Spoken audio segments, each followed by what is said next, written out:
ఈ అంబేద్కర్ నగర్ కాలనీలో ఇల్లు చాలా కిందికి ఉంది. అసలు ఇంత డౌన్ ఉన్న ఏరియాలోకి నీళ్ళు వస్తే వాళ్ళ పరిస్థితి ఏందనేది కూడా మనం ఒకసారి ఊహించుకోవచ్చు. ఇప్పుడు ఫ్రిడ్జ్ కాలం వస్తే ఎట్లా ఉంటుంది? చాలా కష్టం. ఇళ్ళలో నీళ్ళు వస్తాయి, పాములు వస్తాయి, అవి ఇవి వస్తాయి. చాలా కష్టం. చిన్న చిన్న పిల్లలను పెట్టుకొని ఉంటుంది. లీడర్లే రారు, ఎమ్మెల్యేలు రారు. ఎలక్షన్ అప్పుడే వస్తారు. ఎలక్షన్ వస్తారు, మీరు నాకు గెలిపేరు, మీకు చేస్తామంట. తర్వాత పోయి చూద్దాం మీరు. ఇంకా మాకు ఓట్లు అప్పుడే కనబడతారు మనుషులు. ఇక తర్వాత ఎవరు రారు, ఇక్కడ మళ్ళీ చూడరు. అందరు సీఎంలను చూసుకున్నాం, అందరు ఎమ్మెల్యే, ఎంతోమంది ఎమ్మెల్యేలు పోయారు. నాయనరసింహారెడ్డి కూడా చేస్తా అన్నాడు, ఆయన కూడా ఏం చేయలేదు. ఎవ్వరు పట్టించుకునేటోళ్ళు. ప్రస్తుతం మనము ముషీరాబాద్ నియోజకవర్గంలోనే ఉన్నాము, అంబేద్కర్ నగర్ బస్తీలో ఉన్నాము. ఇక్కడ కంప్లీట్గా చూసుకుంటే అయితే డౌన్ ఏరియా, ఇది చాలా కిందికి ఉంది. అంటే ఇప్పుడు నేను నా హైట్ అనేది చాలా చిన్నది, దీనికి సంబంధించి ఈ ఇండ్లు చూస్తే నాకంటే కొంచెం ఇంతే హైట్లో ఉన్నాయి. ఈ ఇల్లు చూడండి ఎంత కిందికి ఉన్నాయి దర్వాజాలు. ఒకవేళ వర్షం నీళ్ళు వస్తే కనుక దాదాపుగా ఈ హైట్ వచ్చే అవకాశాలు కూడా ఉంటాయి. చాలా ఏరియాల్లో హైదరాబాద్ లోకల్లో ఎన్నోసార్లు కూడా మనం సోషల్ మీడియాలో కూడా చూస్తూనే ఉన్నాం. దీనికి సంబంధించి కూడా ఈ అంబేద్కర్ నగర్ బస్సులో కూడా కొంతమందిని అడుగుదాం, అసలు వాళ్ళ పరిస్థితి ఏంది, ప్రతి సంవత్సరం వర్షాలు వస్తే ఇళ్ళలోకి నీళ్లు పోతే వాళ్ళ పరిస్థితి ఎట్లా ఉంటుంది. ఇంత డౌన్ ఏరియా అంటే అర్థం చేసుకోవచ్చు మనం. వాళ్ళ ఇళ్ళల్లో ఉన్న సామాన్లు వర్షం నీళ్ళతోటి ఎట్లా పాడవుతున్నాయి, వాళ్ళు ఎట్లా ఇన్ని సంవత్సరాల నుంచి ఉండగలుగుతున్నారో ఒకసారి అడుగుదాము. ఈ ఇల్లు కూడా చూడవచ్చు అసలు ఎంత కిందికి ఉందో. ఇలా ఇంటి ఎదురుగా కూడా చెట్లు చెదారము, ఇంతకుముందు గతంలో ఉన్నటువంటి ఇండ్లు, కొన్ని కూలిపోయి ఉన్నటువంటి ఇండ్లు, ఇవన్నీ చూస్తే మనకు క్లియర్గా అర్థమవుతుంది. ఇట్లా ఉందంటే వర్షాకాలం వచ్చిందంటే ఈ చెట్ల నుంచి పాములు వచ్చే అవకాశం ఉంటాయి, ఇంకా ఏదన్నా విషపురుగులు వచ్చే అవకాశం కూడా ఖచ్చితంగా ఉంటుంది. ఈ ఇంటిని చూస్తేనే మనకు అర్థమవుతుంది ఎంత కిందికి ఉందో. చాలా లోతట్టు ప్రాంతంలో ఉన్నటువంటి ఈ అంబేద్కర్ నగర్ కాలనీలో ఇల్లు చాలా కిందికి ఉంది. అసలు ఇంత డౌన్ ఉన్న ఏరియాలోకి నీళ్ళు వస్తే వాళ్ళ పరిస్థితి ఏందనేది కూడా మనం ఒకసారి ఊహించుకోవచ్చు. ఇప్పుడు ఫ్రిడ్జ్ ఆనే ఉంటుంది, ఒక అల్మారీ ఉంటుంది, కూలర్ ఉంటాయి. వాళ్ళు కష్టపడి ఒక్కొక్క రూపాయి కూడబెట్టుకొని కొన్న వస్తువులు వర్షం నీళ్ళతోటి మొత్తం పాడైపోతాయి. ఒకసారి ఎక్కని అడుగుదామా, ఈ ఇల్లు మీదేనా? అక్క మీద చాలా సంవత్సరం నుంచి. వర్షాకాలం వస్తే ఎట్లా ఉంటుంది? చాలా కష్టం. ఇళ్ళలో నీళ్ళు వస్తాయి, పాములు వస్తాయి, అవి ఇవి వస్తాయి. చాలా కష్టం. చిన్న చిన్న పిల్లలను పెట్టుకొని ఉంటుంది. ఇప్పుడు మీరంటే పెద్దోళ్ళు అంటే ఇంట్లో నుంచి బయటకు వస్తారు, ఒక దగ్గర నిలబడతారు. మరి ఈ పిల్లల పరిస్థితి ఏంది, ఎట్లా ఉంటున్నారు మీరు? అదే తెలుసులేదు. చాలా ఇప్పుడు గతంలో ఇప్పుడు ఇన్ని సంవత్సరాల నుంచి మీరు ఉంటారు కదమ్మా, ఇళ్ళకి నీళ్ళు వస్తాయి, ఇక బీరో కావచ్చు, ఫ్రిడ్జ్ కావచ్చు, మీరు కష్టపడి కొనుక్కుని అన్ని పాడైతుంటాయి కదా. మరి ప్రతి సంవత్సరం మళ్ళీ కొంటనే ఉంటారా అవి? ఏం చేద్దాం, అట్లా ఇట్లానే ఉంటున్నాం, నడిపిస్తున్నాం. మేము ఇప్పుడు సార్ వాళ్ళు వచ్చినప్పుడు మరి చేస్తాం అంటున్నారు వాళ్ళు. అట్లా అదే చెప్పినాం, చాలా సార్లు చెప్పినాం. వాళ్ళు ఏది చేస్తానే లేరు. వాళ్ళు మస్తు సార్లు చెప్తే ఏది చేస్తలేరు. చేస్తాం అనుకుంటారు, వెళ్ళిపోతున్నారు అంతే. ఇక ఏం చేస్తలేరు. అప్పుడు కేసీఆర్ ప్రభుత్వం ఉన్నప్పుడు కొన్ని డబ్బులు ఇచ్చారు కదా, అంటే కిందికి ఇల్లు ఉన్న వాళ్ళకి కొంచెం ఆదుకున్నారు అప్పుడు. ఇచ్చి తర్వాత కాంగ్రెస్ గవర్నమెంట్ వచ్చి కూడా ఇప్పుడు 2.5 సంవత్సరాలు అవుతుంది. అంటే రెండోసారి వర్షాకాలం ఇది. పోయినసారి కూడా మరి ఇళ్ళకి నీళ్ళు వస్తే ఏమన్నా ఆదుకురమ్మా? ఏం ఆదుకోలేదు. అప్పుడన్నీ ఇచ్చారు. వచ్చిరా కనీసం వచ్చి అడిగిరా మీకు ఎట్లుంది పరిస్థితి? ఇక అడిగిరు, గట్లనే చూసి వెళ్ళిపోతున్నారు అంతే. ప్రతి సంవత్సరం లాగానే ఎండాకాలం వస్తే ఒక సమస్య మొదలవుతూ ఉంటుంది, వర్షాకాలం వస్తే ఒక సమస్య మొదలవుతూ ఉంటుంది. అంటే ముఖ్యంగా ఏంటంటే ఇప్పుడు మనం ప్రజెంటు హైదరాబాద్ ముషీరాబాద్ కాన్స్టిట్యున్సీలో ఒక అంబేద్కర్ నగర్ ఒక కాలనీలో ఉన్నాం, ఒక బస్తీ కాలనీలో ఉన్నాం మనము. ఇక్కడ రావడానికి ప్రధాన కారణం ఏంటంటే వర్షాకాలం స్టార్ట్ అయింది. ఒక్కొక్కసారి ఏంటంటే 2 రోజులు 3 రోజుల వరకు కూడా తుఫాన్ అనేది కంటిన్యూగా వస్తూనే ఉంటుంది.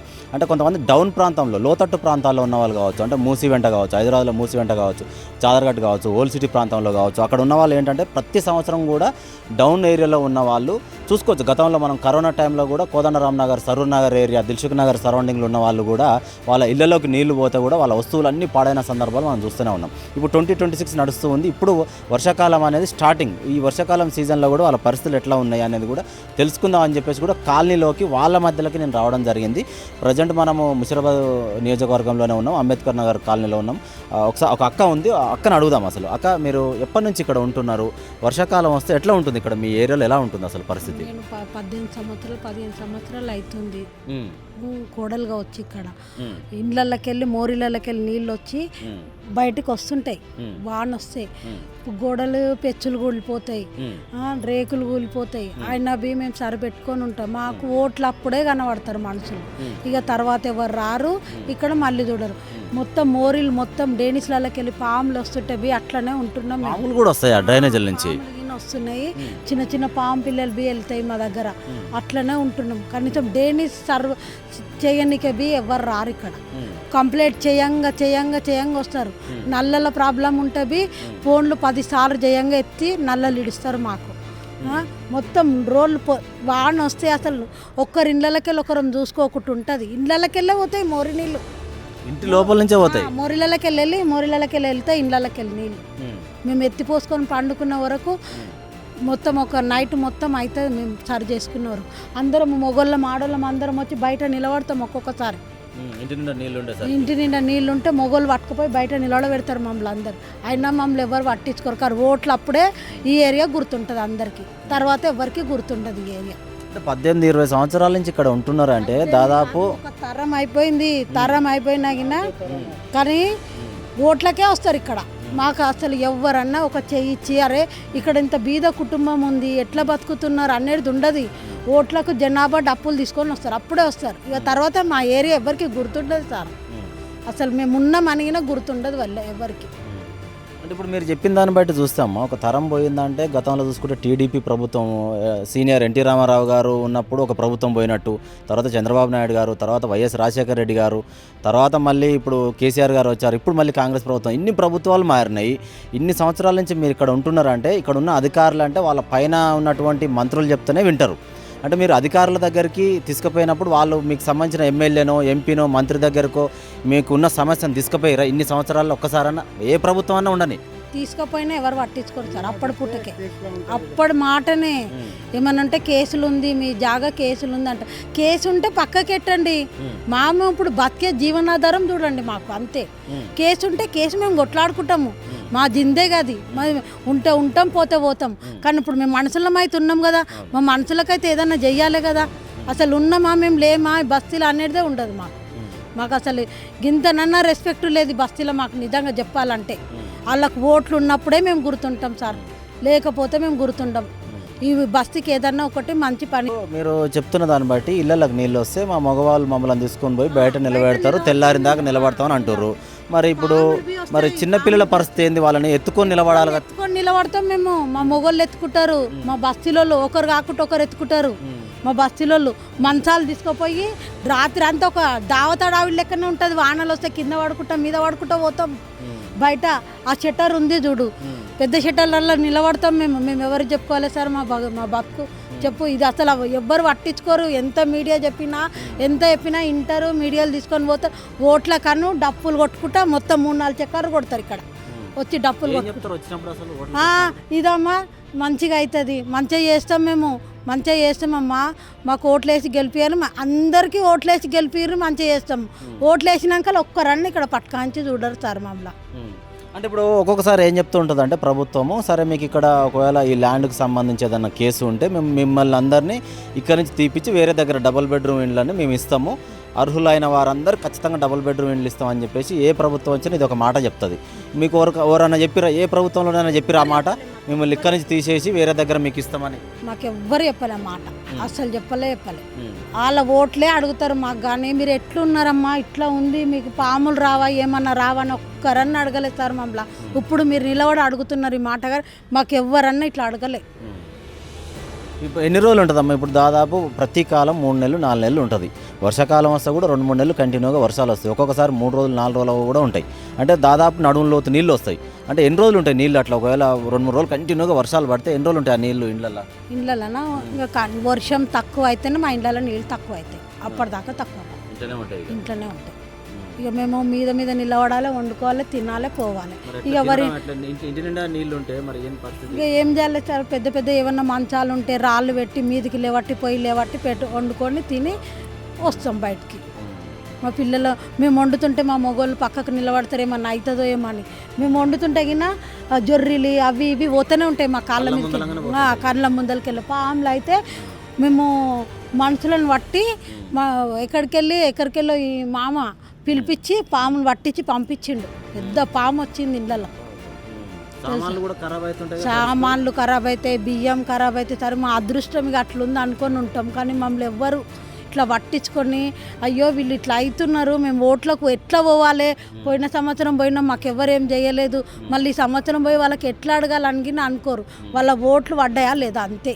మా గురించి అయితే పట్టించుకోరు సార్. మీరు ఎట్లాగో మీడియా తీసుకొచ్చారు, మా గురించి ఏమన్నా హెల్ప్ చేయుర్రి, మా బస్తీ గురించి. అన్న ఇప్పుడు దాదాపుగా ఇక్కడ చూసుకున్నట్లయితే చాలా సంవత్సరాల నుంచి ఉంటున్నట్టు కూడా మనకు అర్థమవుతూనే ఉంది. నేను పుట్టింది ఇక్కడనే, పెరిగింది ఇక్కడనే. నాకు ఇప్పుడు 61 years. పుట్టింది ఇక్కడనే పెరిగింది ఇక్కడనే అంటే 60 సంవత్సరాలు. 60 సంవత్సరాలు. ఇది 4th generation నడుస్తున్నది. ఇప్పటిదాకా పట్టించుకునే నాయకుడే లేడు.